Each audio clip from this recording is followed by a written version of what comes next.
Allora, l'adozione è prevista proprio per la prossima settimana, per giovedì, prossimo Consiglio Comunale, quindi fra una settimana esatta. Sarà adottato praticamente in toto, ci sarà solo una piccolissima modifica, ma in pratica sarà adottato in toto e le aspettative sono anche abbastanza importanti, perché ci auguriamo che venga utilizzato da tutti i cittadini che hanno necessità di ampliarsi la casa o anche non solo questo, ma anche nell'ambito del commercio o qualche cambiamento di destinazione d'uso da direzionale,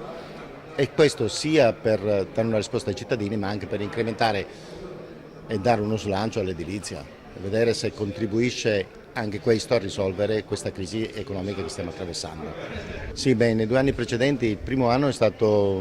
molto poco l'adesione, però dopo è partita e in effetti abbiamo avuto oltre 120 pratiche circa. Abbiamo fatto anche una quantificazione economica di quanto ha messo in moto dal punto di vista economico e abbiamo calcolato che dai 4 milioni e mezzo, 5 milioni di lavori